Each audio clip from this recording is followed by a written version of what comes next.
মানুষের চুলকানি হেদের কোয়েশ্চেন হলো আমি কেন বাঙালি ছেলে বাদ দিয়া ফিলিপিনো ছেলে ধরছি, তারা মানতেই পারতেছে না। একে তো তোর বানা না বাড়া দিয়ে আমার কোনো যায় আসে না, আমি এনে পয়লা চিলিং করতেছি, ঠিক আছে।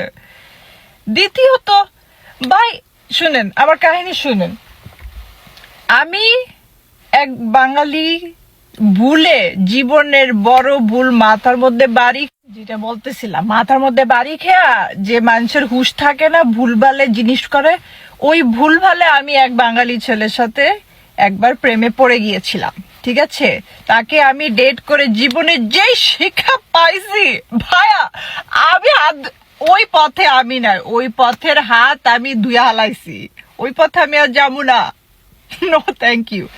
আমার ফিলিপিনো বয়ফ্রেন্ড, আমি তোমাকে বলি কেন এই পোলাগুলা ভালো, এরা যদি সত্যিকারে তোমার প্রেমে পড়ে যায়, এই ফিলিপিনো ছেলেরা, এদের জাতি, এরা জীবন দিয়ে দিবে তোমার জন্য, ঠিক আছে। কয়েকটা আছে, শুনেন, সব জাতির মধ্যে কয়েকটা না কয়েকটা খারাপ থাকে। এখন I can not talk for all, কিন্তু I can talk for my ছেলে বন্ধু। আমার ছেলে বন্ধু, আমার যা লাগে এই পোলা সাথে সাথে এটা ম্যানেজ করে ফেলতে পারে, ঠিক আছে। আমি তারে বলছি বার্থডেতে তুই আমারে বারবিকিউ গ্রিল দিবি, ঠিক আছে। কোনো কোশ্চেন আস নাই, বারবিকিউ গ্রিল পরের দিন অ্যামাজনে অর্ডার করে পাঠাই দিছে বার্থডের আগেই। পরে কোনো না কোন একদিন আমি মেনশন করছিলাম আমার গাড়িতে ড্যাশ ক্যাম লাগবো, আমার গাড়িতে কেউ যদি বাড়ি দিয়ে জায়গা, তখন আমি এটা কিভাবে প্রুফ করব তুমি বলো তো আমাকে। আমি এমনি মানে জাস্ট এমনি বলতেছিলাম বাতাসের সাথে, ঠিক আছে। হ্যাঁ কিচ্ছুই কয় না, হ্যাঁ পরে কিনা গাড়িতে লাগাইও দিছে,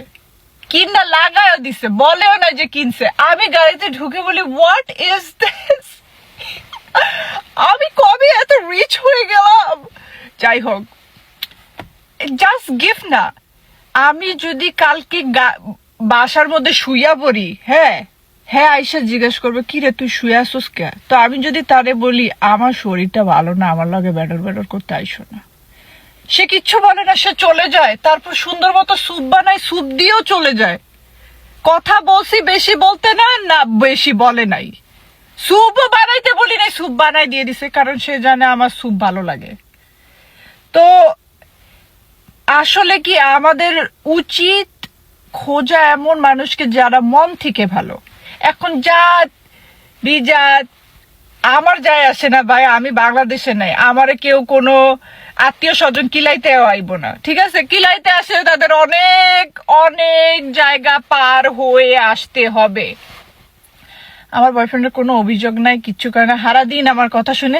আমার একটা প্রবলেম আমার ছেলে বন্ধুর সাথে, আমি তাকে বলি সে বাথরুমে এত সময় কাটায়, আল্লাহর দুনিয়াতে তুই করতেছসটা কি বাথরুমে, আমি জানি না। আমি তাকে বলছি যে দেখেন কোষ্ঠকাঠিন্য কনস্টিপেশনে ভুগলে আমি নার্স, তুই আমার জিগা, আমি তোর হেল্প করতে পারি, আমি তাকে বলছি। সে বলছে যে আমি নিজে নিজে ফিক্স করে ফেলবো, তুমি চিন্তা করো না, ঠিক আছে। এখন একটা যদি আমি কি বলবো, মানে বাথরুম বাসায় একটাই, তুই হয় এখনই ফিক্স কর, হয় তুই বাইরে গিয়ে হাগ, আমার যায় আসে না। আমার যখন হাগা লাগবো তুই বাথরুমে আমার সাথে সেম টাইমে যাই, নো, বের হয়ে হাগো। বাইরে একটা পট লাগায়, পটের উপরে হাগো, আই ডোন্ট কেয়ার। আমার হাগার টাইমের সাথে কারো হাগার টাইম সিঙ্ক হইতে পারবে না। বা আগে বাসায় থাকতাম, আমার আব্বু যখনই আমার মুততে হইব তারও তখনই মুততে হবে।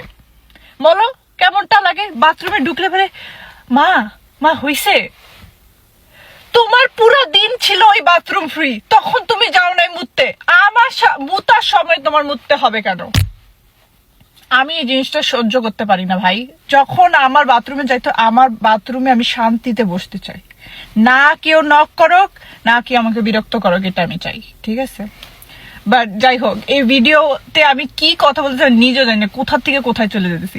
বাঙালি ছেলেরা সবগুলো আবার খারাপ না, বেশিরভাগই ভালো আছে, ঠিক আছে। যেমন আমার ভাই, আমার বাপ, আমার কয়েকটা ছেলে, কাজিন, এটি সবটি ভালো, কয়েকটা দুই একটা বাদে বাকি সবটি ভালো, ঠিক আছে? তো এই কয়েকজন যদি ভালো হইতে পারে তো পার্সেন্টেজে তো বেশিরভাগ মানুষ ভালো হইতে পারে। আর হ্যাঁ, আমার গাড়ির লাইট বন্ধ হয়ে গেছে, ভাগবা দাঁড়া দাঁড়া। শালার পুত। আচ্ছা যাই হোক, এখানেই ভিডিওটা আমরা শেষ করি। Bye bye.